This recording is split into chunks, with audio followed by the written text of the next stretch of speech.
अस्सलामुअलैकुम, good morning. It is actually a very good morning, क्योंकि petrol की कीमतों में खातिर खा कमी हुई है, काफ़ी अच्छी कमी हुई है।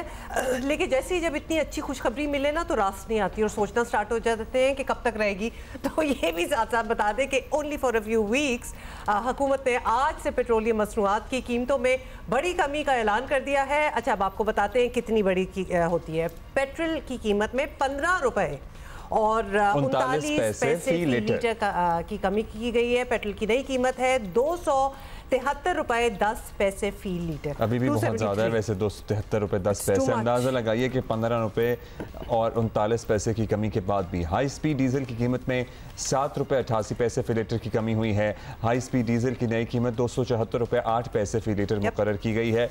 मट्टी के तेल की कीमत में 9 रुपये और 86 पैसे और लाइट डीजल ऑयल की कीमत में 7 रुपये 54 पैसे फी लीटर कमी की गई है। वज़ीर आज़म शहबाज शरीफ ने नई कीमतों की मंजूरी दे दी है। रेडसी कब तक होल्ड करती हैं ये कीमतें? 15 दिन बाद जब रिव्यू होता है। ये है but enjoy while it last. और अगर कमी के लिहाज से देखा जाए, although the end figure is still very high, लेकिन कमी तो हुई है और ठीक ठाक कमी हुई है। अच्छा, अब जाहिर है उस हिसाब से कीमतें एडजस्ट होती हैं। वी वुड हैव टू सी कि इसके बाद, इस मेजर कमी के बाद, क्या ट्रांसपोर्ट वाले अपने किरायों में कमी करते हैं, क्या गुड्स ट्रांसपोर्ट वाले कीमतों में कमी करते हैं, हर चीज़ पे इम्पैक्ट होता है या नहीं होता है? वैसे चीज़ों पे तो इम्पैक्ट शायद ही हो, ट्रांसपोर्ट में प्रॉब्ली इम्पैक्ट नज़र आ जाए। जो पब्लिक ट्रांसपोर्ट होती है उसके किराए होते हैं, या प्राइवेट ट्रांसपोर्ट होती है उसके किराए होते हैं, क्योंकि फी लीटर अगर 15 रुपये पेट्रोल कम हो रहा है तो एक्चुअली बात यह है अब्दुल्ला कि जब आप खरीदारी करने जाते हैं, जो भी चीज़ लें और उसके बाद थोड़ा सा ज़रा आप शॉक में चले जाते हैं कि कीमतों को क्या हुआ है, तो यही आपको बताया जाता है कि जी आपने पेट्रोल की कीमत देखी है, ट्रांसपोर्टेशन की कीमतें बढ़ गई हैं, तो हम कैसे आपको सस्ता दे सकते हैं। Now everything should come down असूलन तो। सो लेट्स सी, और आप लोग भी ज़रा नज़र में रखिएगा कि चीज़ों की कीमतों में कमी आनी चाहिए, because this is quite a big figure जो पेट्रोल में कमी हुई है। ओके, ये तो एक चीज़ हो गई, और हम will also talk to our correspondents, तो पता करेंगे in the coming few days. But in the mean time एक और चीज़ जो हो रही है जिसके बारे में हम बड़े परेशान है, क्या कहेंगे परेशान? पीका एक्ट में तरमीम पे तो सर्टनली हम परेशान हैं, लेकिन अब पंजाब हुकूमत की जानिब से जो हद तक इज़्ज़त का नया कानून है उस पर ज़रा हम तफसील से बात करेंगे। सिविल सोसाइटी, अवाम, मीडिया, सहाफ़ती बिरादरी और इंसानी हकूक़ की तंजीमों की जानिब से मुसलसल एतराज़ात इन मामलों में सामने आ रहे हैं। पंजाब हुकूमत ने हद तक इज़्ज़त बिल की असम्बली से मंजूरी इतवार तक मौखर कर दी है, लेकिन लाहौर प्रेस क्लब ने पंजाब हुकूमत का हद तक इज़्ज़त कानून 2024 ये कहकर मुस्तरद कर दिया है कि उससे तासुर मिल रहा है कि सूबाई हुकूमत आज़ादी सहाफ़त पर कदगन लगाना चाहती है। ऐसा ही लग रहा है, और मतलब तासुर क्या, this is very much how it seems. कल वज़ीर इत्तलात पंजाब आज़मा बुखारी ने प्रेस कॉन्फ्रेंस में कहा कि दूसरों की पगड़ियाँ उछालने वाले अब सज़ा भुगतेंगे। सियासत की ये डेफिनेशन नहीं है। सियासत की डेफिनेशन किसी पे इल्ज़ाम लगाना नहीं है। सियासत की डेफिनेशन किसी की पगड़ी उछालना नहीं है। और सियासत की डेफिनेशन जो है वो किसी को अंडर प्रेशर करके, क्योंकि वो आपका मुखालिफ है, उसकी जो है वो उसकी बेइज्जती करना नहीं है। 3 मिलियन की डिग्री जो है वो उसके अंदर उसको यानी हरजाना देना है। उसको कोई पुलिस के पास नहीं जाना, उसके ऊपर कोई गिरफ्तारी नहीं हो रही, उसको हरजाना देना है जो उसने हद तक इज़्ज़त किसी शख्स की है। दूसरी तरफ क्या हो रहा है? हाँ बिल्कुल, आपको बता दें कि दूसरी तरफ बहुत कुछ हो रहा है और सोशल मीडिया को कंट्रोल करने की ज़रूरत पड़ गई है, लगता है इनको। दूसरी तरफ वफाकी हुकूमत ने सोशल मीडिया को कंट्रोल करने के लिए पीका एक्ट 2016 के कई सेक्शंस और शिकें तब्दील कर दी हैं और मुख्तलिफ जराइम की सज़ाओं में इजाफा तजवीज़ किया गया है और बाज़ जराइम को नाकाबिल ज़मानत करार दिया गया है। जब ये मुसवदा वज़ीर आज़म शहबाज शरीफ को पेश किया गया तो उन्हें भी लगा कि इस पर मज़ीद गौर की ज़रूरत है। वफाकी वज़ीर कानून आज़म नज़ीर तारर के मुताबिक पीका तरमीम पर मज़ीद गौर के लिए कमेटी बना दी गई है। जी, एक अथॉरिटी कंसीव की गई जिसके बाबत CLC में भी मामला आया। मिनिस्ट्री ऑफ इंफॉर्मेशन टेक्नोलॉजी ने काफ़ी सारे स्टेक होल्डर से मुशावरत के बाद एक ड्राफ्ट भेजा था। आज वो ड्राफ्ट अप्रूवल के लिए काबीना में आया, जिसमें डिजिटल राइट्स के बारे में एक अथॉरिटी का क़याम था और कुछ गाइडलाइंस मुतय्यन की गई हैं जो कि आईन पाकिस्तान के आर्टिकल 19 के ऐन मुताबिक हैं। इसके बावजूद वज़ीर-ए-आज़म पाकिस्तान का ये राय थी और बाकी काबीना मेंबरान ने उसकी तायद की कि पॉलिटिकल कंसेंसस भी कानून साजी में ज़रूरी होता है। हमारी इत्तेहादी जमातें हैं, उनकी नुमाइंदगी होगी और वो उसको एग्ज़ामिन करने के बाद इसी वीक में रिपोर्ट बैक करेंगे इंशाअल्लाह उल अज़ीज़। हुकूमत का दावा है कि कवानीन में तरमीम और हत्ता के इज़्ज़त कानून का मकसद सियासी मुखालफिन को निशाना बनाना नहीं और ना ही इजहार राय की आज़ादी पर कतगन लगाना है, मगर मसला ये है कि माजी में ऐसी मिसालें मौजूद हैं और तमाम आमाल का दारोमदार वैसे भी नीयतों पर होता है, तो यहाँ नीयतों पे शक है। ऐसे कवानीन की जद में सिर्फ सियासी मुखालफिन ही माजी का अगर ट्रैक रिकॉर्ड देखें उसी की जद में आते हैं सब तमाम सियासी मुखालफिन। और ये डेफेमेशन लॉज होने चाहिए और अभी चीफ जस्टिस भी दौरान समाअत कह रहे थे केस की कि भाई अगर किसी तरक्की याफ्ता मुल्क में इस तरह बेबुनियाद इल्ज़ामात या खबरें चलाई जाती हैं जिनका कोई सर पैर ना होता तो डेफेमेशन में जेबें खाली हो जाती हैं। और ऐसा ही होता है जब यहाँ भी किसी को डेफेमेशन में किसी को परसू करना होता है या सू करना होता है तो बरतानिया का रुख करता है, क्योंकि यहाँ पे कुछ नहीं होता है कि फिर लगना स्टार्ट हो जाता है ना कि मिसयूज बहुत ज्यादा होगा। Who is going to make sure कि ये केसेस मेरिट के हैं भी कि नहीं, तो ये बहुत बड़ी बात है। वजीर इत्तलात पंजाब आज़मा बुखारी हमारे साथ हैं। आज़मा साहिबा, सबसे पहले हम आपसे वही पूछेंगे जो पहले भी हम आपसे बात कर चुके हैं कि पाकिस्तान में हत्या की इज्जत के कवानीन पहले से मौजूद हैं, कोई ऐसी बात नहीं है कि कोई नई चीज़ हो रही हो, फिर एक नए कानून की ज़रूरत क्या है और वो भी सूबाई सतह पर? जी बहुत शुक्रिया। बिल्कुल कानून जो पहले 2002 का मौजूद है उसकी इम्प्लीमेंटेशन की जो हालत ये है कि आज तक उसके अंदर शायद ही किसी को जो है वो कभी सज़ा मिली भी हो, और या उसको जो है उसके ऊपर बहुत क्रिटिसिज्म ये होता रहा कि जी वो क्रिमिनल जो है वो उसके अंदर सब चीज़ें जो है उसके अंदर जेल है, उसके अंदर पुलिस है, उसके अंदर तमाम चीज़ें, और ये इजहार राय पे कोई जो है वो कतगन के मुतरादिफ है।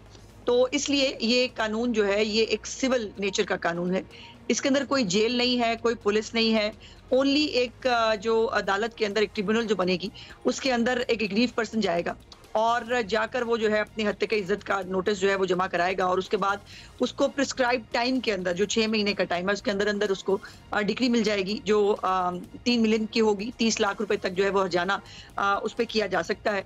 और ये जो तमाम चीज़ें हैं ये उस कानून के अंदर मौजूद नहीं थी।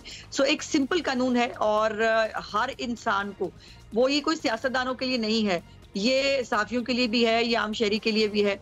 और आजकल जो ये तो खैर मैं समझती हूँ कि एक एस्टैब्लिश फैक्ट है कि पाकिस्तान में जो कुछ हो रहा है इस वक्त उस पे हत्या के इज्जत का जो कानून है उसको दुरुस्त करना, उसका इफेक्टिव होना बहुत जरूरी है। और जो आजकल पाकिस्तान के हालात हैं, जिस तरह से इल्जाम लगाए जाते हैं, जिस तरह से पगड़ियां उछाली जाती हैं, तौहीन की जाती है, उसके ऊपर इस कानून की जो जरूरत और अहमियत है वो बहुत ज्यादा बढ़ जाती है। आज़मा, यू राइट, बिकॉज हम पहले आपस में और तमाम हुकूमती लोगों से भी बात करते हुए यही कहते रहे हैं कि हत्या के इज्जत के कवानीन को मजीद मौसर बनाया जाए। आप कह रही हैं कि इसमें कोई सजा नहीं होगी किसी को, बस जुर्माने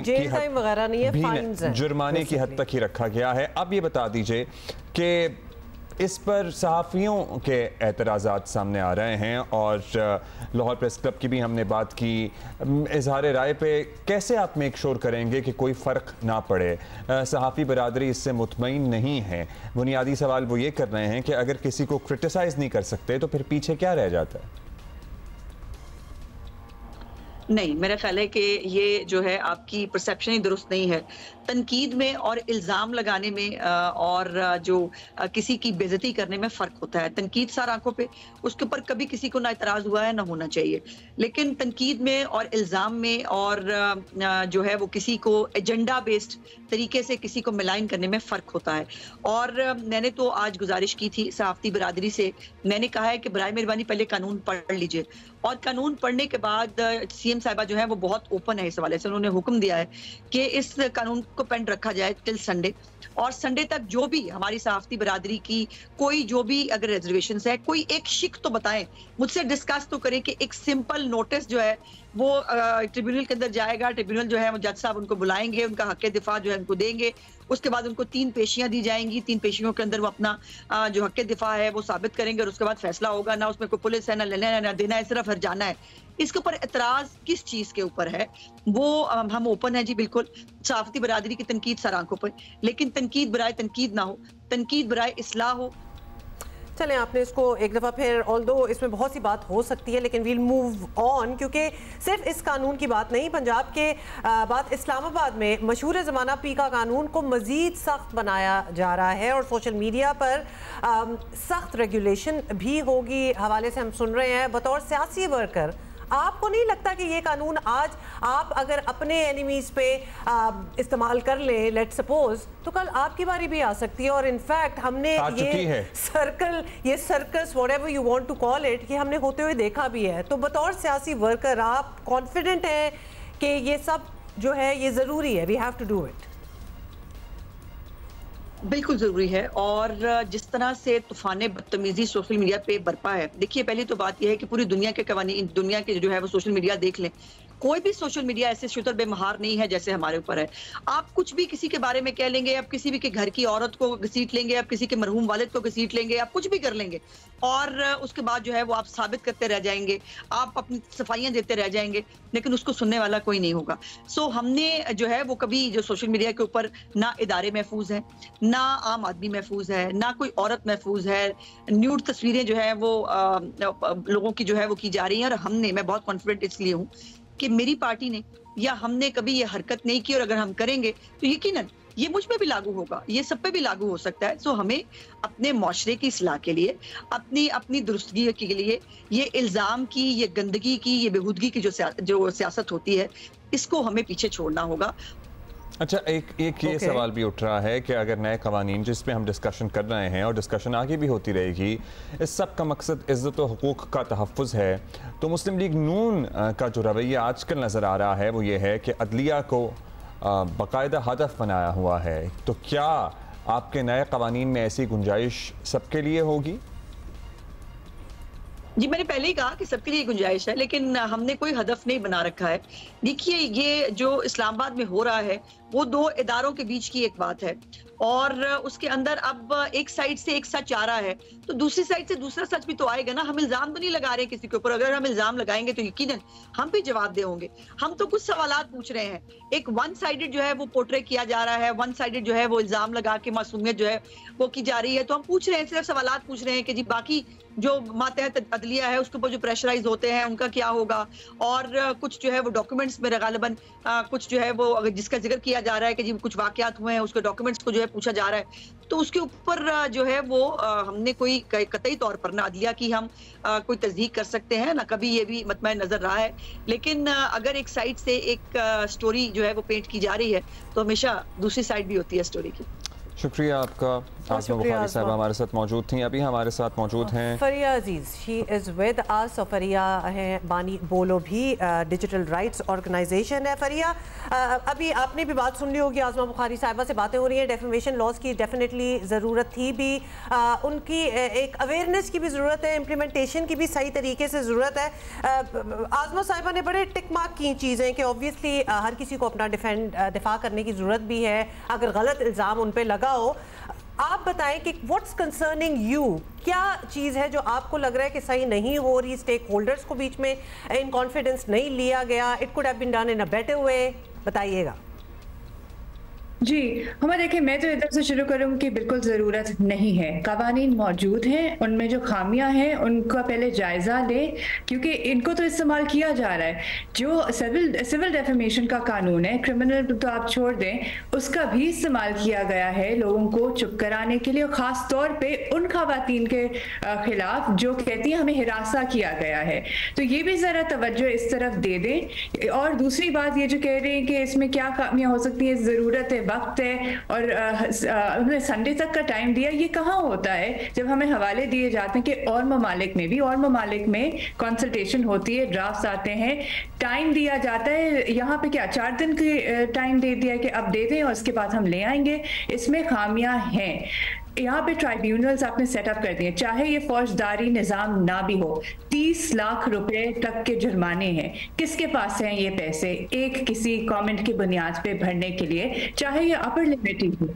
अब मुझे बता दीजिए फरीहा, लेकिन ये भी एक हकीकत है कि हमारे यहाँ नहीं होते डेफेमेशन के केसेस के फैसले।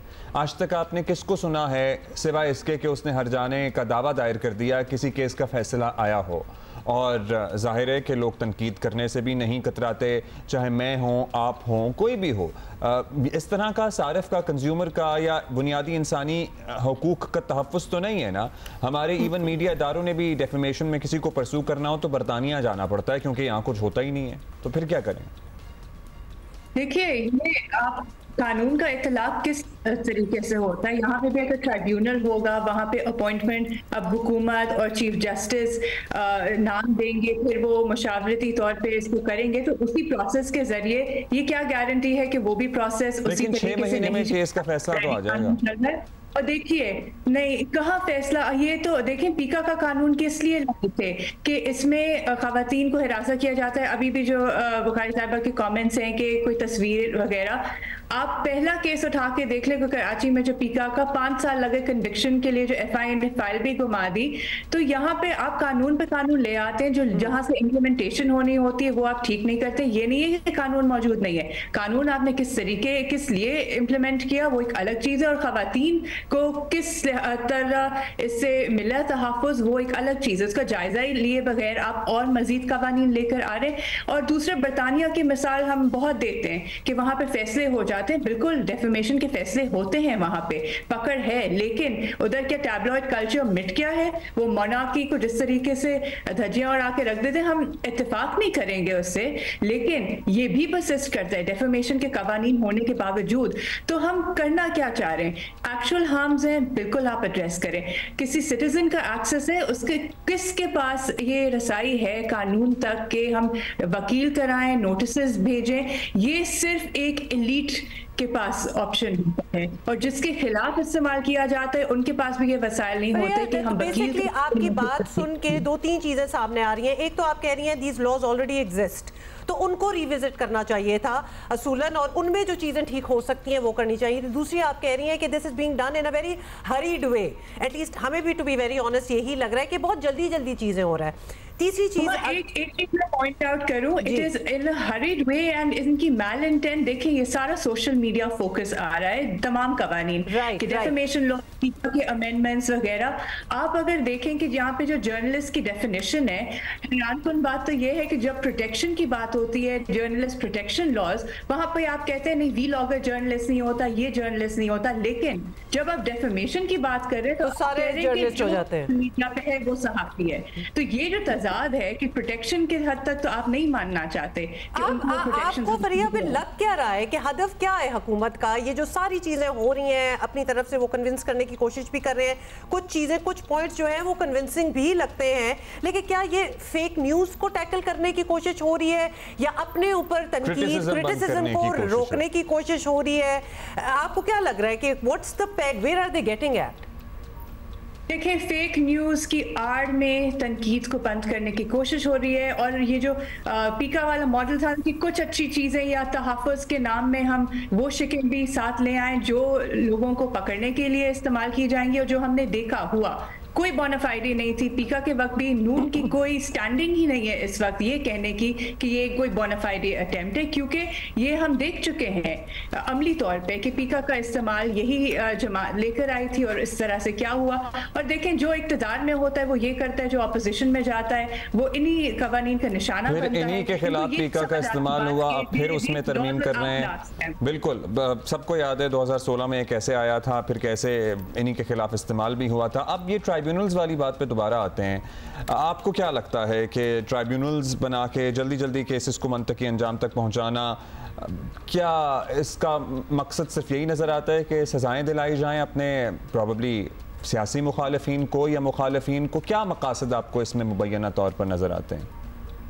देखिए, जब आप कानून इस तेज रफ्तारी से लाएंगे, उसको पब्लिक कमेंट के लिए नहीं इस तरीके से देंगे। हम तो ये पंजाब डेफेमेशन सिविल कानून की बात करें, पीका का कहाँ है? रिपोर्टिंग हो रही है, लेकिन हमें ये पता नहीं है। और पीका के अमेंडमेंट्स के तहत भी एक नई अथॉरिटी ट्राइब्यूनल सेटअप हो रहे हैं, उसका ड्राफ्ट किधर है? सामने क्यों नहीं रखा गया? तो जब आप सीक्रेसी में चीज़ें करेंगे तो जाहिर है कि इस पर फिर आपके एंटेनास खड़े होंगे, रेड फ्लैग्स नज़र आएंगे कि ये किस लिए किया जा रहा है, किस जल्दबाजी में, सीक्रेसी में किया जा रहा है। तो आप पब्लिक कंसल्टेशन के लिए ये चीजें सामने तो रखें पहले। जब कहा जाता है कि स्टेक होल्डर्स को साथ मिलाकर चलेंगे, लेकिन मिलाता कोई नहीं है, कोई मीटिंग नहीं होती, कोई एतमाद नहीं रहता। अच्छा, गुड इंटेंशन भी हो तो फिर आपको अजीब सा लगना स्टार्ट हो जाता है कि अगर गुड इंटेंशन है तो सारों को इन्वॉल्व क्यों नहीं किया जा रहा। ये भी बहुत बड़ी बात है। पर या that's all the time we have. Thank you so much for being with us this morning.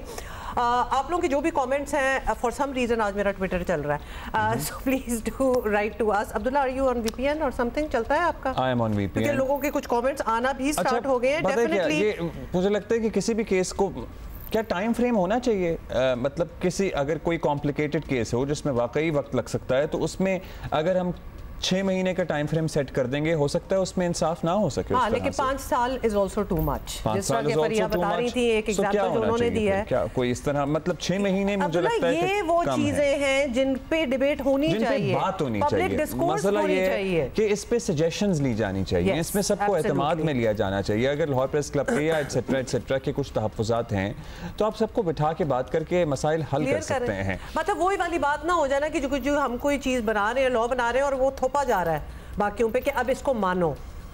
This is not the age for that now. This is not how the world is going.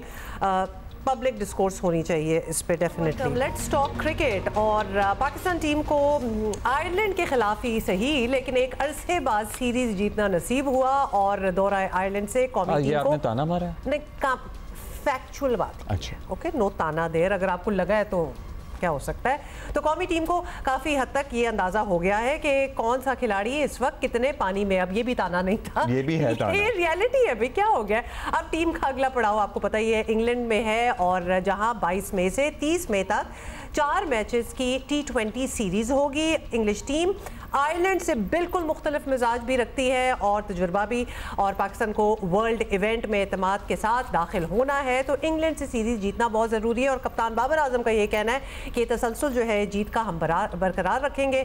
हमारी भी यही दुआ है, मतलब क्या कह सकते हैं। इंग्लैंड टीम पहुंच चुकी है, कुछ विजुअल्स भी हमने आपको दिखाए हैं। बाबर आजम का क्या कहना है ये सुन लीजिए। अब एतमाद तो हमें अच्छा ही लगता है इनका, लेकिन क्या कोई नई हिकमत अमली भी होनी चाहिए। अबरार टीम के साथ रहे मगर मैदान में नहीं उतारे गए। हसन अली की बॉलिंग में वो इम्पैक्ट नहीं रहा जिसकी टीम तवक्को कर रही थी। साइम अयूब भी बॉलिंग और बैटिंग दोनों में रंग नहीं जमा पाए। अच्छा, अब आप क्रिटिसाइज कर रहे हैं? नहीं, मैं तो फैक्ट्स बयान कर रहा हूँ। शादाब खान और उस्मान खान की टीम में किरदार लगता है कि जैसे अब तक तय नहीं हो सका है। अब गाई क्रिस्टन आए हैं वर्ल्ड कप से पहले, एक विंचेट्स के पास ये आखिरी मौका है लिटरली। ओके, अब टेस्ट क्रिकेटर अहमद शहजाद हमारे साथ हैं, उनसे भी बात कर लेते हैं, क्योंकि हम दोनों तो फैक्चुअल बात कर रहे थे, no criticism there, but some things need to be highlighted. Ahmed Shahzad, आपके ख्याल में पाकिस्तान ने सीरीज से क्या सीखा है अभी आयरलैंड के साथ जो हम जीते हैं? क्या हमें ये एतमाद मिला कि हम इंग्लैंड और फिर वर्ल्ड कप के लिए मुकम्मल तैयार हैं? देखिए, जीत तो जीत होती है इवेंचुअली, लेकिन जो आखिरी 2 सीरीज हुई है न्यूजीलैंड और आयरलैंड के खिलाफ, मां सिवाय आखिरी 2 मैचों में जो बैटिंग देखने में मिली वो भी ऊपर से टॉप 3-4 लड़कों की, उसके अलावा तो ऐसा कुछ गेन करने में नजर नहीं आया। बिकॉज ये भी सीरीज लेवल हुई है, आयरलैंड की सीरीज आप जीते हैं, लेकिन अगर जीतते हुए भी आप देखें तो आपने 180, 190, 170 और रन उनसे करवाए, which is a sign of concern. और आयरलैंड जैसी टीम अगर आपको अपनी कंडीशंस में इस तरह की परफॉर्मेंस दे रही है बैटिंग में, और आपकी बॉलिंग को इतना इजीली जो है वो टारगेट कर रही है, तो जब अच्छी टीम्स आएंगी तो ऑब्वियसली उनके वो आपको चैलेंज करेंगे इससे भी ज्यादा। जहां तक पॉजिटिव्स हैं वो ये है कि पाकिस्तान ने वो रन चेस किए, लेकिन वो किस तरह किए आप देखिए कि इंटेंट अच्छा था। आप देखिए कि वो रिस्क लेने के लिए रिजवान तैयार नजर आए। बाबर नेम ने भी हमने देखा कि उन्होंने भी रिस्क लिए, जिसकी वजह से ऊपर से दूसरे मैच में 2 आउट भी हो गए, लेकिन जिस तरह फखर और रिजवान उन्होंने इंटेंट शो किया, उन्होंने 190 कुछ चंद ओवर पहले चेस किया, which was a very good sign.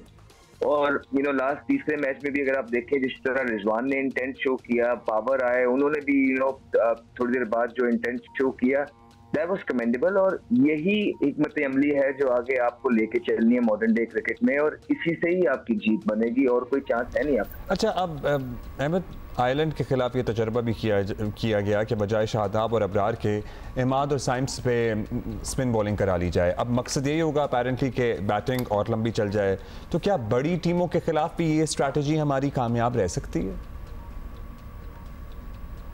नहीं हो नहीं सकता। आपने 4 साल यही चीजें ट्राई की, आप अपनी बैटिंग को कवर करने के लिए कि बैटिंग पे कोई ब्लेम ना आए, बैटिंग हमेशा अच्छी लगे कि बैटिंग ठीक कर रही है, और जब आप ऊपर से अपना टाइम लें, वही आप पुरानी 6-7 साल पुरानी क्रिकेट खेलें, उसको आप कहीं ना कहीं से जस्टिफाई कर सके इसने काम किया नहीं है। अभी जो आपका टीम का कॉम्बिनेशन है, आप उस कॉम्बिनेशन के हिसाब से आपको पूरे के पूरे 5 बॉलर देने पड़ेंगे और 6वां आपका इफ्तिखार होगा। एट द सेम टाइम आपके 6 प्रॉपर बैट्समैन होंगे, उसके बाद आपके इमाद वसीम आएंगे और उसके बाद शाहीन शाह अफरीदी आएंगे, वो can also swing the bat. अब इससे ज्यादा आपने कितनी बैटिंग करनी है ये समझ नहीं आती। जब आपकी फिर बॉलिंग को 200 हो जाते हैं, 190 हो जाता है, फिर आप कहते हैं बॉलिंग अच्छा नहीं कर रही है। तो आप बॉलिंग की अकाउंटेबिलिटी तब करें जब उनको पूरे बॉलर्स के साथ आप जाने दें। आप पूरे 5 बॉलर्स के साथ दें, 6वां आपका इफ्तिखार अहमद होगा। आई थिंक यही एक कॉम्बिनेशन है जो आपका बनता है। और इब्रार को आपने अभी तक मैच ही कोई नहीं खिलाया। आई मीन यूएसए में सब कह रहे हैं कि टर्न होगा, स्पिन होगा, आपके इमाद के साथ आपको एक बॉलर चाहिए। या तो आप फिर से शादाब को डालेंगे, ठीक है, या तो आपने अभी तक जेन ही नहीं बनाया कि शादाब से आगे भी कोई है। तो ऐसा ही है, तो फिर सेम चीजों के साथ डिफरेंट रिजल्ट एक्सपेक्ट करना थोड़ी सी नाइंसाफी हो जाएगी। बहुत शुक्रिया हमसे बात करने का, और आपने अपना ओपिनियन दिया। वैसे बाय द वे यही प्रॉब्लम साइम अयूब की भी है, क्योंकि कोई ख़ास उनका भी इम्पैक्ट हमने उस तरह देखा नहीं है। May be it is time के उस्मान खान को कोई चांस दिया। ये आप क्रिटिसाइज कर रही हैं साइम को? अगर उन्होंने नए कानून के तहत आप पे केस कर दिया तो क्या? हम फैक्ट्स पे बात करते हैं। हाँ, अगर उन्होंने नए कानून के तहत आप पे केस कर दिया तो क्या करेंगी आप? 30 लाख रुपए हैं आपके पास? नहीं, मेरे पास नहीं है, और यही वो चीजें हैं जिसमें हम बात कर रहे थे। नॉट रियली वैसे तो, but in any case I am factually correct, that's what I am saying. अच्छा जी, आप अपनी राय प्लीज हमें @JioPakistan TV पे जरूर दीजिए, क्योंकि आज without a VPN X is working, so please write to us. You know, हमें मौका बहुत दिन बाद मिला है कि हम आपसे बात कर सकें। लेकिन मैं ना, मुझे I am feeling assaulted a little bit. जो चीजें आ रही हैं एकदम से, मतलब रुका ही हुआ था मामला। तो पता नहीं आपको यकीन आएगा या नहीं, लेकिन एक अंदाजे के मुताबिक पाकिस्तान में रोजाना लगभग 50 अफराद अपने हाथों अपनी जिंदगी का खात्मा कर रहे हैं हर रोज। ज्यादा तशवीश की बात यह है कि खुदकुशी करने वालों में ज्यादातर अफराद की उम्रें 15 से 29 साल के दरमियान होती हैं। जहनी अमराज के माहिरीन के मुताबिक मुल्क में नौजवानों में मौत की चौथी बड़ी वजह खुदकुशी बन रही है। बदकिस्मती से पाकिस्तान उन मुल्कों में शामिल है जहाँ लोग जहनी और नफ्सियाती मसाइल को इतनी अहमियत नहीं देते जिसका तकाजा सर्टनली ये मसाइल करते हैं। वर्ल्ड हेल्थ ऑर्गेनाइजेशन ने 2019 में अपनी रिपोर्ट में बताया था कि पाकिस्तान में 2019 में 19,331 अफराद ने खुदकुशी की थी। जस्ट इमेजिन, जिनमें से 14,000 मर्द और 4,560 खवातीन शामिल थी। तो और सिर्फ यही नहीं, पाकिस्तान इस में डेटा को देखें तो मर्दों की तादाद लिटरली खवातीन की 3 गुना है खुदकुशी करने वालों में। बहुत से इकोनॉमिक रीजंस वगैरह भी, मतलब हर किसी के अपने रीजंस होते हैं। लेकिन खैर एनीवे, सिर्फ यही नहीं, पाकिस्तान में खुद को जानबूझकर नुकसान पहुंचाने वालों की तादाद सालाना 1 लाख से भी ज्यादा है। जो बच जाते हैं, जो खुदकुशी की कोशिश करते हैं। मगर आप किसी भी प्राइवेट या सरकारी अस्पताल की इमरजेंसी में चले जाएं, एवरी टाइम कभी जाना हुआ किसी को लेके, खुद बीमार हो गए, 2 बेड छोड़ के या 1 बेड छोड़ के कोई ना कोई ऐसा केस जरूर होता है जिसका मैदा वॉश हो रहा होता है, जिसने गोलियां खाई नहीं होती हैं और खुदकुशी की कोशिश की होती है। अच्छा, माहिर सेहत साबिक मामून खुसूसी बराए सेहत डॉक्टर जफर मिर्जा हमारे साथ हैं, उनसे बात कर सकते हैं। डॉक्टर साहब, बड़े अलार्मिंग स्टैट्स हैं ये आलमी इदारा सेहत की रिपोर्ट में जो नंबर्स आए हैं बड़े खौफनाक हैं। पाकिस्तान में खुदकुशी के इतने वाकयात होते हैं और ऐसा करने वालों में ज़्यादा तादाद नौजवानों की बताई गई है। तो आपकी नज़र में इसकी क्या वजह है? ऑल्दो वजूहात काफ़ी दी भी हैं, but what do you think? जी बिल्कुल, यकीनन ये बड़ी तशवीशनाक सूरत हाल है, लेकिन मैं आपको ये भी बताता चलूँ कि ये भी नंबर जो हैं बड़े अंडर रिपोर्टेड है। पाकिस्तान में चूंकि रिपोर्टिंग का सिस्टम को बहुत अच्छा नहीं है और सुसाइड या मेंटल हेल्थ के जो प्रॉब्लम्स हैं उनको एक कभी भी स्टिग्मा समझा जाता है, तो रिपोर्टिंग बहुत कम होती है। तो असल जो तादाद है वो इससे कहीं ज़्यादा है। वजह इसकी जो आपने पूछा जी, वजह इसकी ये है कि पाकिस्तान में जैसा कि हम सब जानते हैं बहुत सारे हम बहरानों का शिकार हैं, लेकिन हम मुआशी बहरान और सियासी बहरान की तो बहुत बात करते हैं, लेकिन एक बहुत बड़ा समाजी बहरान भी पाकिस्तान के अंदर वकूफ़ पज़ीर हो रहा है। और पाकिस्तान में 70% जो पॉपुलेशन है उसकी उम्र है तकरीबन 15 से 29 साल के दरमियान। और ये जो आपको स्टेटिस्टिक्स सुसाइड्स के मिले हैं ये इस एज ग्रुप के अंदर है। हमारे नौजवानों को, हमारे यंग जो लोग हैं उनको बहुत सारे स्ट्रेसेस का वो शिकार हैं। और सबसे इम्पोर्टेंट बात यह है कि उनको कोई होप नज़र नहीं आती, उनको कोई फ्यूचर नज़र नहीं आता, उनको कोई सपोर्ट मैकेनिज्म्स उनके नहीं है, तो उसकी वजह से बहुत ज़्यादा स्ट्रेस में रहते हैं। जिस तरह की इसी रिपोर्ट में आपने देखा कि उन स्ट्रेसेस के अंदर फैमिलीज के अंदर जो प्रॉब्लम्स हैं वो भी इसमें अपना हिस्सा डालते हैं, जो पढ़ाई का प्रेशर है वो भी इसके अंदर अपना हिस्सा डालता है, जो सोशल मीडिया की वजह से मिसाइल पैदा हो रहे हैं वो भी इसके अंदर अपना हिस्सा डालते हैं। अच्छा, लेकिन डॉक्टर साहब एट द सेम टाइम हम बतौर कौम एज अ सोसाइटी भी अब तक दिमागी सेहत को जिस्मानी सेहत के बराबर अहमियत नहीं दे पाए, करीब भी नहीं ला पाए। अब माहिरीन नफ्सियात से बात करना तो लोग समझते हैं कि खुद को पागल करार देने के मुतरादिफ है। मतलब हमारे अपने what is wrong with you, क्या कॉलीग्स, दोस्तों को अगर आप सजेस्ट कर देना कि आप किसी के पास चले जाएं तो अगला सवाल होता है अगर वो कह दें हम पागल हैं तो क्या करेंगे? नहीं, और फिर वो आपको समझते हैं कि आप बड़े वीक हैं, कि डू इट योरसेल्फ, खुद को स्ट्रांग करो। मतलब इस किस्म की आगे से क्या आगाही नहीं है, कल्चरल इश्यूज हैं, क्या है? जब हम इंसानी सेहत की बात करते हैं तो सेहत जो है वो दो हिस्सों के ऊपर मुश्तमिल है, एक जिस्मानी सेहत है और एक ज़हनी सेहत है। लेकिन हम सेहत को सिर्फ जिस्मानी सेहत के तौर पे समझते हैं, ज़हनी सेहत की तरफ हमारी बिल्कुल कोई तवज्जो नहीं है और कौमी सतह पे नहीं है। हमारे सिस्टम जो है, हेल्थ केयर का जो सिस्टम है वो भी इसकी तरफ तवज्जो उस तरह नहीं देता जिस तरह देनी चाहिए। तो यकीनन जब हमारी सोच ही इस तरह की होगी और उसके साथ हम बहुत ज़्यादा स्टिग्मा अटैच कर देंगे तो फिर यही होगा कि अगर लोग मुतासर हो भी रहे हैं और लोग पिस भी रहे हैं, सफ़र भी कर रहे हैं, तो वो फिर किसी को बताते भी नहीं और जाएं भी तो कहाँ जाएं? उनके पास कोई रास्ते भी इस तरह के नहीं हैं कि जहां आसानी से और इस एतमाद के साथ कि उनकी कॉन्फिडेंशियलिटी जो है वो बरकरार रहेगी, वो अपनी तकलीफ दूसरों तक पहुंचा सके। इसमें मेडिकल प्रोफेशन भी उतना ही इन्वॉल्व है, इसके अंदर हुकूमती जो सेहत का निज़ाम है वो भी इसके अंदर ज़िम्मेदार है कि हमने वो इंतज़ामात नहीं किए और ज़हनी सेहत को वो जगह नहीं दी अपनी पॉलिसीज़ के अंदर भी और अपने निज़ाम के अंदर भी। और ये इन इटसेल्फ कितनी बड़ी ट्रेजेडी है कि वो समझते हैं कि हम किसी को बता नहीं सकते, इससे बेहतर है कि हम मर ही जाएं। This is एक level of hopelessness. डॉक्टर साहब बहुत शुक्रिया for being with us. And you know, we also should talk about these issues more than we do. हम अपने ही मीडिया की ही बात करते हैं कि हमें इस बारे में मज़ीद आगाही देनी और बात करने की ज़रूरत है। Yeah. I mean, this should be literally a priority कि लोगों को एटलीस्ट वो ease of mind तो दिया जाए, एक होप दिखाई जाए, क्योंकि ये तो वो नहीं है बीमारी जिसका आप इलाज करेंगे ठीक हो जाएंगे। This is a constant thing which stays with you. So इस पे हर हफ्ते तो बात होनी ही चाहिए। सो आप हमें सजेशंस प्लीज़ दे सकते हैं, हमने आपको प्लेटफॉर्म बता दिया जो आज चल रहा है। वेलकम वो कहते हैं ना, बड़ी देर कर दी मेहरबान आते आते आखिरकार सिंध हुकूमत ने कराची सेफ सिटी मंसूबे के लिए 4 अरब रुपए जारी कर दिए हैं। Basically Karachi is going to become safe, yes hopefully ये वो मंसूबा है जिसे सिंध हुकूमत ने शुरू करने के लिए कई बार ऐलानात किए, यहाँ तक कि इस बार मंसूबे का बार बार इफ्तिताह भी हुआ और हमारे ही शो पे कितने ही लोग आके इसकी टाइमलाइंस भी देते रहे। 3 फेजेज़ में ये चीज़ होगी। तो पहले फेज़ में तकरीबन कोई 8-8.5 अरब रुपए रिक्वायर्ड होंगे। वज़ीर आला सिंध ने कहा कि हुकूमत फौरी तौर पर ये पैसे प्रोवाइड करेगी ताकि आप पहले फेज़ को कंप्लीट कर सकें, जिसके अंदर कराची के एंट्री एग्जिट पॉइंट्स, आपका रेड जोन, पोर्ट की आपकी इंस्टॉलेशंस, एयरपोर्ट वगैरह जो इंपॉर्टेंट आपके मकामात हैं उनको किया जाए और फिर सेकंड और थर्ड फेज़ में इसको आप पूरे शहर में लेके जाएं। पहले मरहले में टोटल 12,000 कैमरे लगेंगे कराची में और पहले मरहले में 6,000 कैमरा इसी साल बाय एंड ऑफ दिसंबर हम कोशिश करेंगे कि इसको कंप्लीट करें। तो 6,000 कैमरा से हम इस प्रोजेक्ट का स्टार्ट कर रहे हैं और नेक्स्ट ईयर हम 6,000 और लगाएंगे, तो टोटल 12,000 कैमरा पूरे कराची के अंदर लगेंगे। इसमें तमाम जोन्स कवर होंगे, तमाम एंट्री एग्ज़िट पॉइंट्स कवर होंगे और जितने शॉपिंग एरियाज़ हैं या जो बिज़नेस सेंटर्स हैं, जो इंपॉर्टेंट ऑफिसेज़ हैं, इन तमाम को हम इस चीज़ के अंदर कवर करेंगे।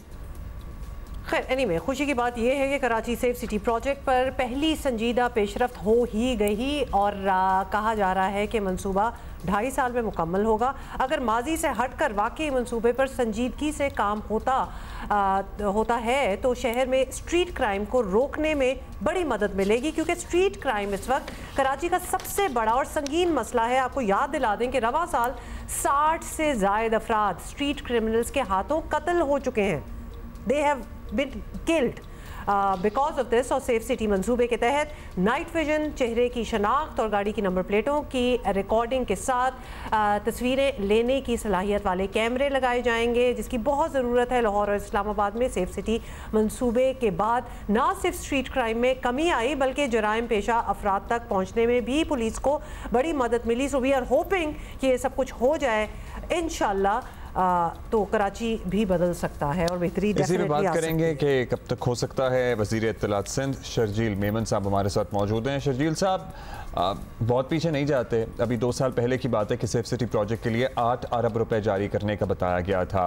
अब ये वादा सामने आया था कि 12,000 कैमरे 2023 तक ही लग चुके होंगे। क्या बना सर उसका? और दोबारा अब जो 4 अरब जारी हो रहे हैं, ये क्या सेकंड फेज है या पहला ही फेज? हाँ, ये पहला ही फेज है, मुकम्मल नहीं हुआ। सिंध गवर्नमेंट ने सेफ सिटी को के प्रोजेक्ट को डिफरेंट फेजेस में जो है वो डिवाइड किया। जो पहला फेज था सेफ सिटी का वो कंप्लीट हो चुका है, जो कि आपके जितने भी हाईवेज हैं, national highway, super highway, M9 जो है और बाकी जगहों पर वहाँ पे कैमरास लगा दिए गए हैं जो कि इंस्टॉल हो गए हैं। यही जो पिछली गवर्नमेंट थी पीपल्स पार्टी की, उसी के जो आखिरी टाइम था, उस आखिरी टाइम में जो है वो पूरा प्रोजेक्ट कंप्लीट हुआ। अब उस कैमरास के जरिए हाईवे पे जितनी भी मूवमेंट है वो सारी रिकॉर्ड हो रही है, और उसके बाद जो भी गाड़ी चला रहा है ड्राइवर या गाड़ी के अंदर जो लोग बैठे हुए हैं उन सब की पिक्चर्स भी आ रही हैं, नंबर प्लेट को भी वो रीड कर रहे हैं और गाड़ी की पूरी एक्टिविटी जो है वो मॉनिटर हो रही है। तो जो पहला फेज था सेफ सिटी का वो अल्हम्दुलिल्लाह कंप्लीट हो चुका है। अब इसका ही एक दूसरा एक फेज है। दूसरा फेज है वो डेफिनेटली बीच में फिर होता था केयरटेकर गवर्नमेंट थी तो फिर वो इंस्टॉल हो गया प्रोजेक्ट, और अब जैसे केयरटेकर गवर्नमेंट खत्म हो गई और दूसरी गवर्नमेंट आ गई, जैसे वो प्रोसेस कंप्लीट हुआ, इसीलिए गवर्नमेंट ने जो है दूसरे फेज के लिए G2G जो है वो उसको कॉन्ट्रैक्ट अवार्ड किया। तो यानी आप कह रहे हैं कि ये फेजेस में काम हो रहा है। जो पहला फेज था वो आपके मुताबिक वो मुकम्मल भी हो चुका है, सही काम कर रहा है। तो कब तक उम्मीद रखें कि ये जो अब जो आपने ये फंड्स रिलीज हुए हैं ये कब तक मुकम्मल होगा, और ये ताकि टोटल निज़ाम जो है ये चल पड़े, तो कितना खर्च आएगा इस पे, कब तक होगा, ये डिटेल्स भी दीजिए। देखिए, डेफिनेटली इंटरनेशनली सारी प्राइसेस के रेट हाई हुए हैं। ये प्रोजेक्ट बेसिकली इसको होम डिपार्टमेंट जो वजारत दाखिला है सिंध की, वो इसको देख रही है, ये वही इस प्रोजेक्ट को एग्जीक्यूट भी कर रही है, और उसी होम डिपार्टमेंट ने ही जो कि फेडरल गवर्नमेंट की कंपनी है उसके साथ गवर्नमेंट टू गवर्नमेंट कॉन्ट्रैक्ट को साइन किया है, और जिसका पहला फेज भी कंप्लीट हुआ और दूसरा फेज अब जैसे पेमेंट रिलीज हुई है तो डेफिनेटली अब उसकी प्रोक्योरमेंट भी वो फेडरल गवर्नमेंट का ही वजारा है NRTC वो करेगा, और फिर इसके कैमराज जो है वो मुख्तलिफ जगहों पर लगाए जाएंगे, और इससे हम समझते हैं कि इसमें काफ़ी बेहतरी आएगी। लेकिन मैं एक और बात भी कहता चलूँ कि ये नहीं सिर्फ इस कैमरा के आस में बैठे, इसके अलावा जो एग्जिस्टिंग कैमराज हैं जो कि जिसके पुलिस हेडक्वार्टर में जिसका कमांड कंट्रोल सेंटर बनाया गया है, ऑलरेडी काफ़ी मैन शाहराहों पे वो कैमराज लगे हैं। लेकिन अब जो सेफ सिटी इटसेल्फ जो एक बहुत बड़ा प्रोजेक्ट है, तो अब डेफिनेटली उसके भी चलने के बाद फिर से बहुत बड़ी मदद मिलेगी। चलिए, होपफुली इस बार जो टाइमलाइन दी जाएगी उस पर वाकई ये प्रोजेक्ट मुकम्मल हो जाएगा। अब सेफ सिटी के वैसे तो शर्जील साहब बहुत फ़ायदे हैं, लेकिन ये भी याद रखना चाहिए हम सबको कि कराची के डायनामिक्स ज़रा बाकी शहरों से मुख्तलिफ है। मिसाल के तौर पर यहाँ क्रिमिनल्स छोड़ें, उनकी क्या बात करें, आम लोग भी गाड़ियों या मोटरसाइकिलों पर नंबर प्लेट्स लगाने की जहमत नहीं करते, तो कैमरों से शनाख्त पर किसकी होगी? आपको भी ऐसे मसाइल नज़र आ रहे हैं जहाँ जहाँ आप लोग मॉनिटर कर रहे हैं? जो अभी जो कैंपेनिंग शुरू की उसमें जो भी अनरजिस्टर्ड गाड़ियां हैं उनको हम इम्पाउंड कर रहे हैं। जो गाड़ियां ऐसी हैं जो कि फेक नंबर प्लेट्स लगा के बैठे हैं, कुछ ऐसे लोग हैं जो कि गवर्नमेंट की फेक नंबर प्लेट्स लगा के बैठे अपनी जगह में, उनको हमने पकड़ा है, उन गाड़ियों को हमने इम्पाउंड किया है। रोजाना की बुनियाद पर गाड़ियां इम्पाउंड की जा रही हैं, और जो अनरजिस्टर्ड गाड़ियां उनको रोका जा रहा है। आपका सवाल है कि जो अनरजिस्टर्ड गाड़ियां होंगी, अब जो भी अप्लाइड फॉर रजिस्ट्रेशन की गाड़ी होगी वो भी इम्पाउंड होगी और आपकी बात उसको पहचाना जाएगा नहीं पहचाना जाएगा। अब नया लॉ लेके आ रहे हैं। जो पुराना लॉ था उस लॉ में ये था कि गाड़ी जो है आपने अगर कोई नहीं खरीदी तो विद इन 60 डेज आपको गाड़ी रजिस्टर करानी थी। अब हम उस लॉ की अमेंडमेंट कर रहे हैं असेंबली के जरिए। अभी हमने इसके लिए एक्साइज डिपार्टमेंट ने पूरा कानून के एक ड्राफ्ट बिल ड्राफ्ट कर लिया है और वो अभी चंद दिनों में इंशाल्लाह ताला असेंबली से हम पास भी कराएंगे। उसके तहत अब कोई भी गाड़ी जो नहीं खरीदी जाएगी, वो नई खरीदी हुई गाड़ी जो है वो शोरूम से बाहर तब तक नहीं निकल सकती जब तक वो गाड़ी रजिस्टर्ड ना हो। अब वो आप वाली बात के जो गाड़ी कैमराज में नजर नहीं आएंगी या कैमरा में अप्लाइड फॉर रजिस्ट्रेशन गाड़ी नजर आएगी, अब वो आपको चंद अर्से में जैसे ये बिल हमारा पास हो जाएगा तो हमारी सख्ती जिसको हम लोग और मजीद तेज कर रहे हैं, तो ऐसा ऐसे इंशाल्लाह ताला पीछे कार भी दूर हो जाएगी। फिर वो सारे प्लेस पे विजिबल प्लेस में वो उन CCTV कैमराज में मुकम्मल तौर पर नजर आ सकेंगी। शुक्रिया आपका शकील साहब। Will be waiting for it because again I hope कि इस चीज़ को कोई माइंड ना करे जब हम ये पॉइंट आउट करते हैं कि जब कहा जाता है ना कि ये चीज़ होगी, ये होने नहीं देंगे, कि कौन गाड़ियाँ विदाउट प्लेटें चलाए एंड ऑल दैट। चला रहे हैं भाई, एवरीथिंग नहीं तो नंबर प्लेटें भी तो हम बीच में आना बिल्कुल बंद हो गई थी। मेरी अपनी गाड़ी के नंबर प्लेट वो कच्ची नंबर प्लेट नहीं होती, वो जो टेम्परेरी देते हैं वही है बस। अब कुछ लोग उस टेम्परेरी को भी लगाने का वो नहीं करते, गवारा कि छोड़ो नहीं लगी हुई, फिर मिट जाती हैं, रस्ट हो जाती हैं। ये जो नंबर प्लेटें हैं ना, ये टेम्परेरी नंबर प्लेटें हैं, बिकॉज़ इन सीरीज की नंबर प्लेटें या तो इन्होंने ली नहीं है और हमारा मौसम ऐसा है कि यहाँ हर चीज रस्ट हो जाती है, so you can't really see either. आप नंबर भी नहीं देख सकते एक्चुअली क्या लिखा हुआ है, वो जंग लग जाता है, जंग लग जाता है। तो ये चीजें everything needs to be upgraded I guess. अगर सेफ सिटी वाला सीन चल रहा है तो प्लेटें भी, how difficult it is to make these plates not something that can be rusted। मतलब प्लास्टिक से, PVC से भी तो बनाई जा सकती है। आप इसकी बात कर रहे हैं, मतलब कि कराची का मौसम ऐसा है, हमें we really need to take ideas from different parts of the world, जहां आप उसी समुंदर और पानी के साथ हैं और जिस तरह रॉट चीज़ें कराची में होती हैं हमने कहीं नहीं देखी होते हुए। सो दैट ऑल्सो, आप सिर्फ प्लेटों की बात कर रहे हैं, मतलब खिड़कियाँ, दरवाजे, पंखे गिर जाते हैं रॉट होके। So everything needs to be looked into. Moving on. जो हम कल से एक्चुअली बात कर रहे हैं, कल तो बड़ी डिटेल में हमने बात की थी प्रॉपर्टी लीक्स के बाद अब ये पता चल रहा है कि बिलावल भुट्टो जरदारी, वज़ीर दाखिला मोहसिन नकवी, शेर अफजल मरवत समेत बाज़ सियासी रहनुमाओं की जानिब से वज़ाहतें आई हैं और इन लोगों का दावा है कि तमाम प्रॉपर्टीज़ जो हैं वो इलेक्शन कमीशन के सामने डिक्लेयर्ड हैं, मगर ज़्यादातर प्रॉपर्टी मालकान जो हैं जिनके नाम आए हैं वो खामोशी से आने वाले वक्त के मुंतज़िर हैं। कुछ के तो बहुत लोगों के नाम नहीं आए, तो वो भी एक क्वेश्चन मार्क था। वो शुक्र कर रहे होंगे, लेकिन सारों के नाम आ ही जाने इवेंचुअली। सरकारी इदारों की बात शख्सियात के नाम भी आए हैं जिनमें रिटायर्ड फौजी जनरल्स शामिल हैं और प्रॉपर्टी लीक्स पर हुकूमत की जानिब से बाज़ाब्ता कोई रद्द अमल नहीं आया। ताहम ज़्यादातर जो है वो अरकान असेंबली ने कहा है कि मामले की तफ्तीश होनी चाहिए। सुन लें, पाकिस्तान में कोई ऐसा लॉ नहीं है जो पाकिस्तानी सिटीजन्स को मना करता हो कि वो बैरून मुल्क में प्रॉपर्टी नहीं खरीद सकते। हर बंदे का एक फंडामेंटल राइट है, वो चाहे तो बैरून मुल्क में अपने लिए प्रॉपर्टी खरीदे, लेकिन अगर उनके पास उसका सोर्स नहीं है, उन्होंने छुपाया है, उन्होंने डिक्लेयर नहीं किया है, वो साबित नहीं कर सकते कि उनके पास ये फंड कैसे आए, या वो ये नहीं साबित कर सकते कि किस तरीके से लॉफुल मीन्स से इन्होंने ये पैसे बाहर भेजे हैं, क्योंकि इन्हीं दौरान तो बड़ी सारी रिस्ट्रिक्शनें लगी रही हैं। क्या ये लोग वो पैसे बाहर भेज सकते हैं? नहीं, इसकी इंक्वायरी भी होनी चाहिए, कार्रवाई भी होनी चाहिए। ये जो इजाफी प्रॉपर्टियां बाहर बनाई, मुल्क का सरमाया बाहर गया, जिसकी वजह से यहाँ महंगाई, बेरोजगारी और कर्ज लेना पड़ता है हमें, तो ज़रूरत इस बात की कि ये प्रॉपर्टियों को बेचा जाए और अब कुर्बानी जो है वो दी जाए और ये पैसा कौमी ख़जाने में जमा कराएं। ये सियासी अकाबरीन बड़ा दिल करें। डिक्लेयर्ड जो प्रॉपर्टी है जो मोहतरमा बेनज़ीर भुट्टो की शहादत के बाद उनके बच्चों को मिली है, उसको दुबई लीक्स कहना अच्छी बात नहीं है। लीक्स जब वो डिक्लेयर्ड ना होती हैं इलेक्शन कमीशन में, लेकिन ये ऑलरेडी डिक्लेयर्ड हैं, तो मैं नहीं समझती कि इसको इस तरह से पेश करना चाहिए। हैरत हुई है कि पाकिस्तान जो इतना हम एक रुपये के लिए परेशान है और अरबों डॉलर पड़े हुए हैं दुबई, तो उसी तरह और मुल्कों में भी होंगे, मगर इलीगल की सज़ा जज़ा होनी चाहिए कि पैसा यहाँ से कैसे गया, किस तरह उधर इतना पैसा पड़ा हुआ है। अच्छा, ये कोस्तानी साहब कह रहे हैं कि हैरत हुई है। हैरत तो वैसे बिल्कुल नहीं हुई। हु वुड बी सरप्राइज्ड कि सारों की प्रॉपर्टीज़, बहुत सारों की प्रॉपर्टीज़ बाहर हैं, नंबर 1। नंबर 2, अगर लीगली प्रॉपर्टीज़ आप ले रहे हैं, पूरा मनी ट्रेल भी पता है कहाँ से आई है, तो there is no harm in it at all.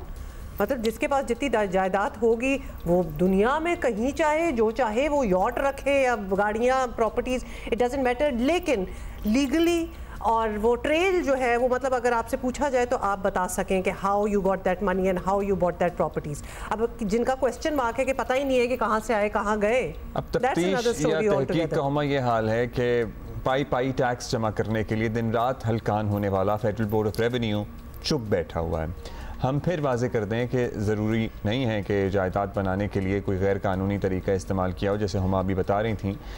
इस मामले में आवाम का इत्मीनान भी अहम है। अब उसूलन तो जिन लोगों या जिन इदारों से वाबस्ता अफराद के नाम आए हैं उनकी जानिब से मामलात को ख़ुद चेक किया जाता तो ज़्यादा अच्छा होता। बहरहाल प्रॉपर्टी लीक से मुताल्लिक आवाम के जहनों में पैदा होने वाले शुकूक व शुबहात दूर करना FBR की बुनियादी जिम्मेदारी है।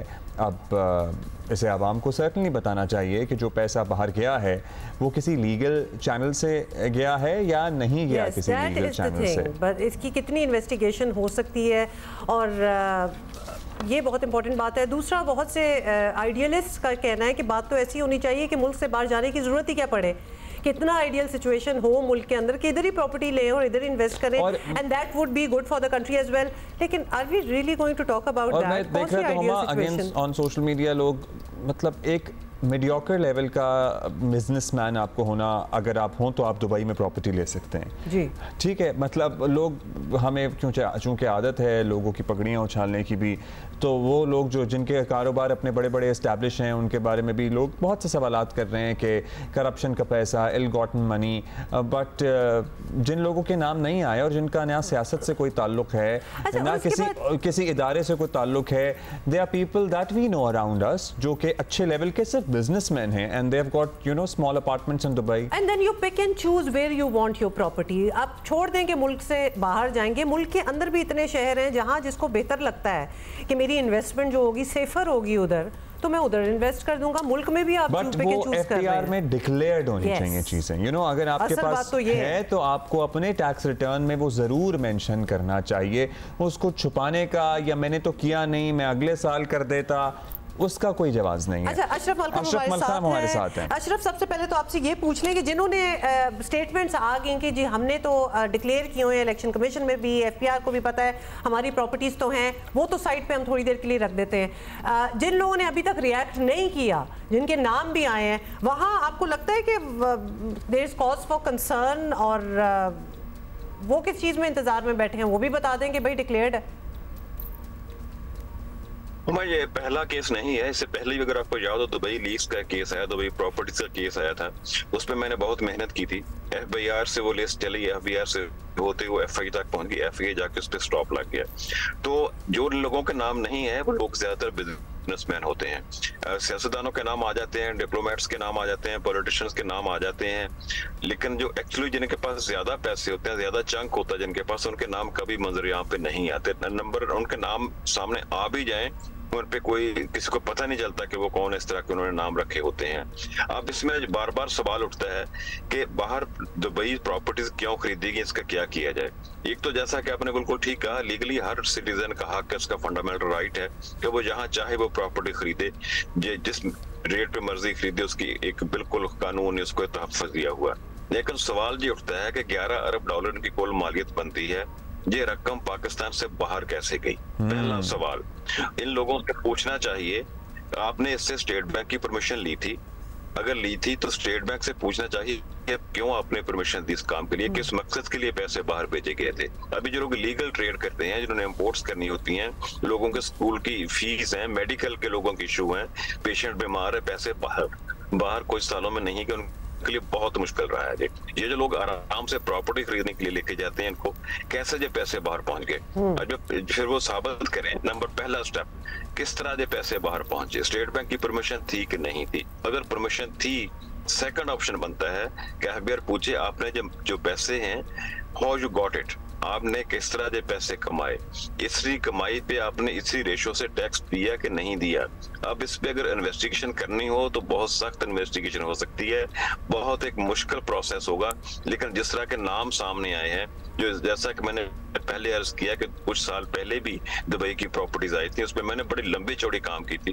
वो जो अगर आपने इस्तेमाल किया ना Ashraf, this is very important कि अगर इन्वेस्टिगेशन हो तो बहुत कुछ हासिल किया जा सकता है। अब ये बता दें कि जितने नाम चले सामने आए हैं, अब FBI अपने तय ये भी इनिशिएट नहीं कर सकता कि सिर्फ ये चेक कर ले, कुछ ना चेक करे कहाँ से पैसा आया कैसे गया, ये चेक कर ले कि ये प्रॉपर्टीज़ इनके टैक्स गोशवारों में डिक्लेयर्ड भी हैं या नहीं हैं। क्योंकि बाज़ केसेस फ़खर और उमर चीमा ये भी डिक्लेयर बता रहे थे कि उन्होंने कुछ बासर लोगों से रब्ता किया, उन्होंने कहा जी अभी तो नहीं किया, हमारा इरादा था अगले साल करने का, हालांकि प्रॉपर्टी लिए हुए 2 साल हो गए। तो FBI ये भी नहीं करेगा कि ये चेक कर ले कि भाई इन लोगों के टैक्स रिटर्न में ये प्रॉपर्टीज़ मेंशन हैं या नहीं है। जी, जैसा मैं अर्ज करूं पिछली दफा हुआ था, हर महकमे ने इस इन्वेस्टिगेशन से जान छुड़ाई थी। FBI के पास लिस्ट आई, FBI ने फाइनेंस को भेज दी, फाइनेंस ने वापस FBI को भेज दी, FBI ने FAO को भेज दी। जो कहते हैं ना समीला से कलीमुल्लाह, कलीमुल्लाह से समीला, वो गेम होती रहेगी। कोई इन्वेस्टिगेशन अदारा इसको हाथ नहीं लगाएगा। हाथ इसलिए नहीं लगाएगा, जिसकी आज इन्वेस्टिगेशन होती है कल वही आके उनका बॉस बन के बैठा होता है। कोई ऑफिशियल FBI का हो, FAA का हो, किसी और इदारे का हो, NAB का हो, इससे डरता है, इसको हाथ नहीं लगाएगा, बिल्कुल नहीं लगाएगा। माजी में भी नहीं लगाया गया, इस वक्त भी नहीं लगाया गया। लेकिन एक थोड़ा सा मैं जरूर अर्ज करूंगा, जो इस वक्त की हुकूमत वक्त है, उन्होंने बड़े लंबे चौड़े दावे किए थे, जो अभी तक तो दावे ही हैं। अगर वो सिंसियर हैं, इन लोगों से पैसे भी ना लें, इन लोगों की प्रॉपर्टीज को भी ना छेड़ें, सिर्फ इनसे इनका टैक्स जो बनता है वो ले लें, जो कि उन्होंने यकीनन नहीं दिया होगा, पाकिस्तान को बहुत बड़ी इनकम हो जाएगी। 35% टैक्स रेशो बनती है, जो हाईएस्ट इनकम पे टैक्स होता है, उस रेशो से टैक्स लगा दें, देख लें कितने पैसे आते हैं। अशरफ, प्रॉब्लम यही है, हम सबसे मिनिमम चीज पे क्यों राजी हो जाते हैं? जब हमें पता है कि इतनी बड़ी चीज सामने है तो हम बातों में इस बात पे क्यों आ जाते हैं कि एटलीस्ट इनसे टैक्स ही ले लें। हमें तो पूरी कार्रवाई करनी चाहिए। सबसे बड़ी अच्छी बात जो आपने की कि ये पैसे आप बाहर कैसे लेके गए, आप लीगल भी आपकी प्रॉपर्टी हो, सब कुछ ठीक हो, you have earned that money legally, how did you take it out, मतलब आप पूरी चीज की कार्रवाई होनी चाहिए। वरना एमनेस्टी स्कीम्स इसी चीज पे बनती है कि एटलीस्ट इतना तो कर दो। क्यों?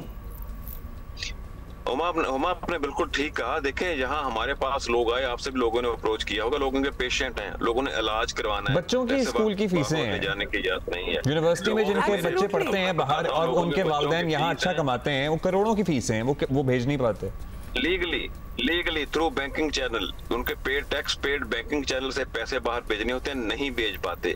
ये पैसे कैसे वापस चलेंगे, इसको FI को पकड़ना चाहिए, हुंडी वालों को पकड़ना चाहिए, जो की जितनी फॉरेक्स कंपनीज हैं सब इसमें इन्वॉल्व होती हैं, उन आप सबको पता होता है। लेकिन मैं इसमें होता क्यों नहीं अर्ज करूं, मैं किसी दोस्त से पूछा, उसने कहा जी मेरी एक प्रॉपर्टी है कराची में, उसमें एक करेंसी वाले की दुकान है, करेंसी का काम करता है, रोज वो 1 बोरी नोटों की पाकिस्तान कराची एयरपोर्ट से बाहर बेचता है। मेरे लिए शॉकिंग था, मैं कहा यार कैसे बेचते हैं? उसने कहा जी कराची एयरपोर्ट पर 9 इदारे हैं, 9 के 9 को हम हिस्सा देते हैं, हमारा बैग नहीं। जी टेक योर टाइम।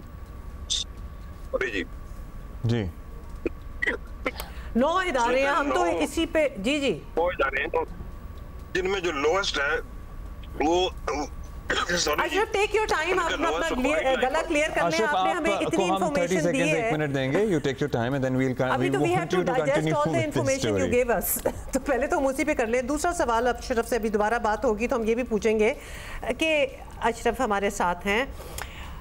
जी उन्होंने कहा जी 9 इदारे हैं, सबसे जिस इदारे के कम इख्तियार है वाइल्ड लाइफ वाले हैं, उनको भी हम पैसे देते हैं, जिनका पैसे के लेन देन से, मनी लॉन्ड्रिंग से, किसी इन्वेस्टिगेशन से कोई ताल्लुक नहीं है, वाइल्ड लाइफ वालों को भी पैसे देते हैं। मैंने कहा उनको क्या पैसे देते हैं आप यार? अच्छा अशरफ, हम तो ये सारी बातें सुन के ना मुझे सुनना है हुमा कि वाइल्ड लाइफ वालों को क्यों पैसे देते हैं। अच्छा ये भी बता दें, जल्दी से कंप्लीट करें। एक और सवाल मैंने पूछा वाइल्ड लाइफ को क्यों देते हैं, उनका हमारा बैग होता है ना, इसमें पैसे होते हैं, सबको पता है उसमें पैसे हैं। वाइल्ड लाइफ वाले कहते हैं नहीं इसमें परिंदे हैं, ये यूनिक परिंदे हैं। ये बड़ी सीरियस कहानी एक जोक क्यों बनती चली जा रही है जब इस किस्म की चीजें आ जाए। अशरफ फाइनली एक और बात बता दें, लीगल तरीके से आप ये this is for information for Pakistanis. ये हाँ जाहिर है कि हम किसी पे इल्जाम नहीं लगा रहे, ये अशरफ ने एक वाकया नरेट किया। अच्छा ठीक है, जो उन तक किसी दोस्त के थ्रू पहुंचे। यस वी गॉट इट, उन्होंने डिस्क्लेमर उस चीज का दे भी दिया था। लीगल तरीके से कितने पैसे मुल्क से डॉलर अगर आप कर लें कितने लेके जा सकते हैं आप, अगर आप you are carrying it yourself, और क्या तरीके क्या कार्य डिक्लेयर करना होता है? ये एक और लतीफा है। मैं सेनेट की स्टैंडिंग कमेटी ऑन फाइनेंस की प्रोसीडिंग्स चल रही थी, मैं बैठा था, केस आया यदि किसी साहब ने पैसे बाहर भेजने हैं तो क्या तरीका कार है। उन्होंने कहा जी ये 50,000 तक स्टेट बैंक अलाउ करता है, इससे ज्यादा ICC करती है, इससे ज्यादा ये फोरम है। उन्होंने कहा जी अगर बंदा परमिशन ना ले खुद ही भेज दे, उन्होंने कहा भेज दे फिर हम नहीं पूछते उसको। अगर परमिशन लेने चल जाए स्टेट बैंक, ये स्टैंडिंग कमेटी और फाइनेंस की प्रोसीडिंग्स है, कोई कहीं सड़क पे खड़े होकर किसी ने बात नहीं की। उसने कहा अगर परमिशन लेने लग जाए लंबा एक प्रोसीजर है, अगर कोई शख्स परमिशन ना ले तो भेज दे, उसके लिए कोई सजा नहीं है हमारे कानून में। चेयरमैन स्टैंडिंग कमेटी, अब इसके बारे में हम क्या कह सकते हैं? हैरान रह गए थे। अशरफ ऐसे दिल तो चाह रहा है कि आपसे लंबी to go because you definitely have a lot, हैरान हो गए हैं। हाँ, लेकिन आज के लिए इतना ही काफी है। लेट अस डाइजेस्ट इसको पहले डाइजेस्ट करेंगे, हजम करेंगे और उसके बाद हम आगे चलेंगे। कराची और लाहौर समेत मुल्क के बेशतर इलाकों में गर्मी बढ़ रही है और ये मुझे आपको बताने की बिल्कुल जरूरत नहीं है क्योंकि आपको पता ही है वी आर ऑल्सो सफरिंग, मतलब हीट वेव आने के खतरात भी मंडला रहे हैं भाई, बहुत कुछ है। कराची में कल 38 था और महसूस की गई गर्मी है, फील्स लाइक 40 प्लस ही होता है। शहर में आइंदा 2 हफ्ते गर्मी की शिद्दत में मजीद इजाफे का इम्कान जाहिर किया जा रहा है और आइंदा चंद रोज़ में शहर का दर्जा हरारत 38 डिग्री सेंटीग्रेड तक जा सकता है। लाहौर समेत पंजाब के बेशतर शहरों में भी गर्मी बढ़ रही है और 40 डिग्री की गर्मी 43 फील्स लाइक पे चल रही है। NDMA के मुताबिक मुल्क के मुख्तलिफ शहरों में अगले 25 दिनों के दौरान, listen to this, 3 heat waves आ सकती हैं। Just in 25 days. I don't like giving you bad news. So I'm the bearer of bad news. How sad is that? ना कर रहा है, मैं नहीं कर सकती। This is so bad. अच्छा, ये भी आपको बता दें साथ साथ कि महकमा मौसमियात की कल से सिंध में पारा 47 डिग्री जाने की पेशगोई भी है। अब क्यों हमें ऐसी बातें बता रहे हैं? ये इर्द और सारे इंटीरियर सिंध के इलाके तो 49 तक पहुंच रहे हैं। सो ये सूरत हाल है। सरदार सरफराज साहब चीफ मेट्रोलॉजिस्ट हमारे साथ मौजूद हैं। सरदार साहब, अब जाहिर है गर्मी में तो गर्मी ही होगी, लेकिन क्या बहुत ज़्यादा गर्मी नहीं पड़ रही इस दफ़ा? कुछ ज़्यादा नहीं होगी, रोक सकते हैं आप?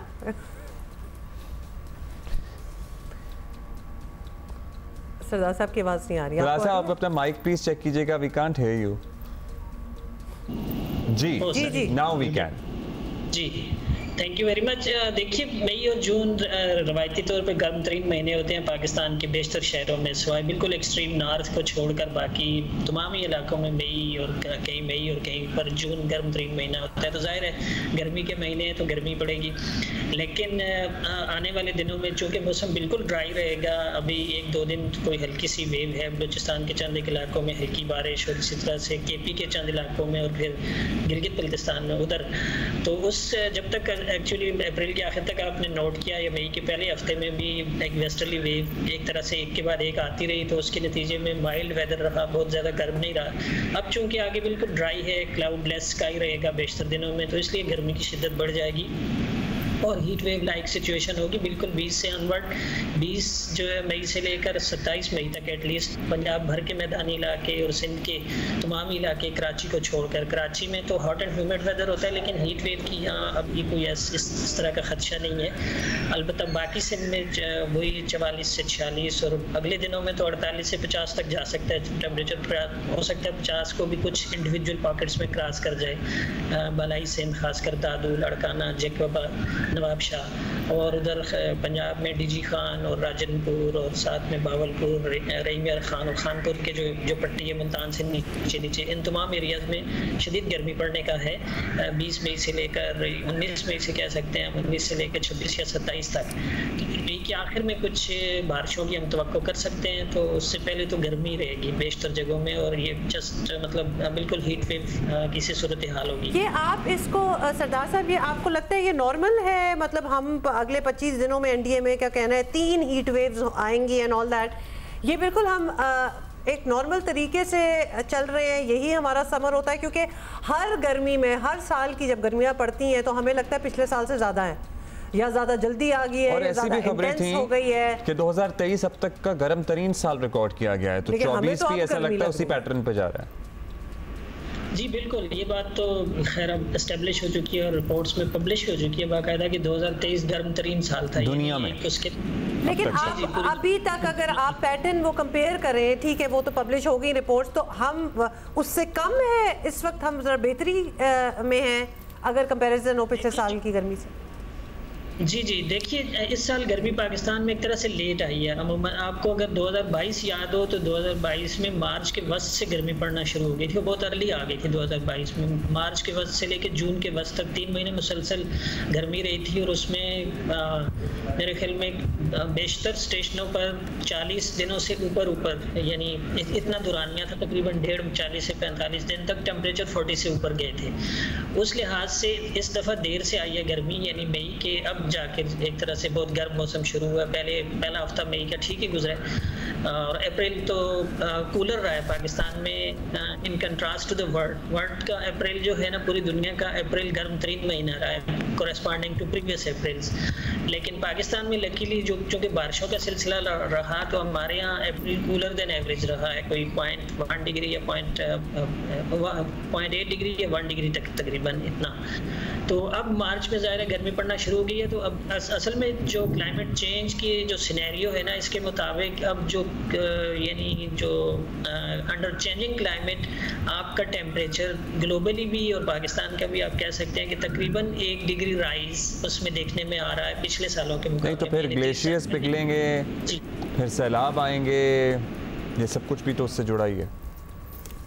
जी बिल्कुल, अब जाहिर जितनी गर्मी पड़ती है तो ये फिर आगे जो मानसून में आने वाले मानसून की बारिशें होती हैं उसको भी एक तरह से एनहेंस करती है। उसकी मिसाल 2022 की हमारे सामने है कि जब बहुत गर्मी पड़ी थी, यानी उस वक्त मार्च का और अप्रैल का एवरेज से 4 डिग्री तक ऊपर चला गया था टेम्परेचर।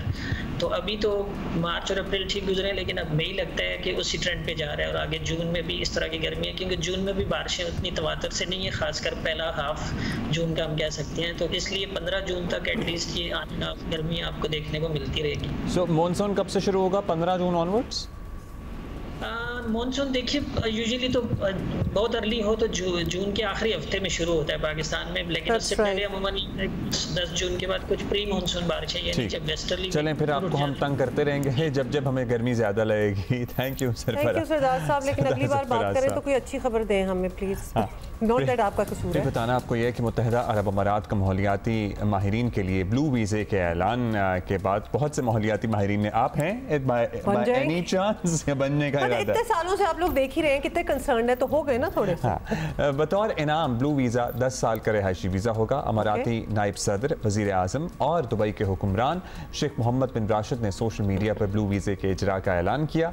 इक़दाम मशरिक़ वुस्ता में गैर मामूली और गैर मुतवक्किअ मौसमियाती तब्दीलियों के इमेजिन कि एक बारिश हुई है इनकी, मतलब ये लोग कितने प्रोएक्टिव हैं कि ऑलरेडी उस पर सोचना स्टार्ट हो गए हैं कि अभी हमारे साथ ये हुआ है, so we need this kind of people to help contain the situation.